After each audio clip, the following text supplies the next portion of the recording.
बीजापुर से इस वक्त की बड़ी खबर, नक्सली सरकार से बात करने को तैयार है। नक्सली 3 शर्तों पर शांति वार्ता के लिए तैयार हुए हैं।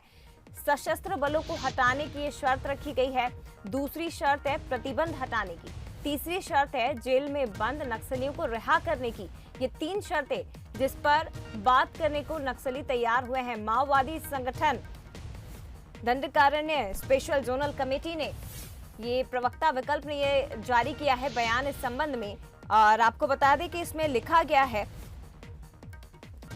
कि हम हमेशा शांति वार्ता के लिए तैयार हैं और बशर्ते सरकार सबसे पहले वार्ता के अनुकूल माहौल बनाने के लिए संघर्ष इलाकों से सरकारी सशस्त्र बलों के कैंपों को हटाए, उन्हें उनके मूल बैरकों में लौटाएं, हमारी पार्टी पर लगाए गए प्रतिबंध को हटाए और जेलों में बंद पार्टी नेताओं को निशर्त रिहा किया जाए।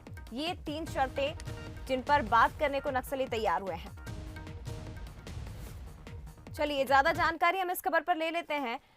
प्रशांत गजभिया हमारे साथ संवाददाता लाइव जुड़ गए हैं, सीधे उनका रुख करते हैं। प्रशांत, क्या कारण माना जा सकता है कि नक्सली सरकार से बात करने को तैयार हो गए हैं? क्या कुछ कारण इसके पीछे आप समझ सकते हैं?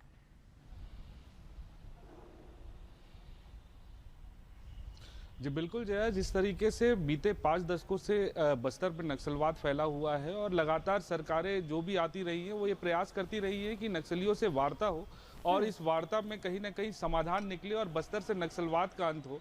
और इस बीच जो है आज बीजापुर में एक पर्चा दंडकारण्य स्पेशल जोनल कमेटी के जो प्रवक्ता हैं नक्सल संगठन के विकल्प, उनका एक पर्चा आया है और उसमें स्पष्ट रूप से लिखा हुआ है कि वार्ता के लिए तो हम तैयार हैं, लेकिन उन्होंने 3 शर्त रखी है। 3 शर्त में जिस तरीके से जो अंदरूनी इलाकों में बस्तर में जो सुरक्षा बल को तैनात किया गया है उनको वापस भेजा जाए, साथ ही साथ जो जेल में बंद है बस्तर के अंदरूनी इलाकों में या फिर नक्सल गतिविधियों में शामिल रहने के कारण उन लोगों को निशर्त छोड़ा जाए, साथ ही साथ नक्सल संगठन पे जो प्रतिबंध लगाया गया है, माओवाद संगठन पे जो प्रतिबंध लगाया गया उन प्रतिबंध को हटाने की बात कही गई है। लेकिन ये तीनों ही ऐसी बात हैं जिनको मानना कहीं ना कहीं बहुत ज़्यादा मुश्किल होगा सरकार के लिए, क्योंकि ऐसी स्थिति में अगर ये तीनों शर्त मान ली जाती है और उसके बाद अगर नक्सलियों के साथ जो बातचीत होती है वो अगर सफल नहीं होती है तो ऐसी स्थिति में जो स्थिति है बस्तर के अंदरूनी इलाकों में वो और ज्यादा बिगड़ सकती है। लेकिन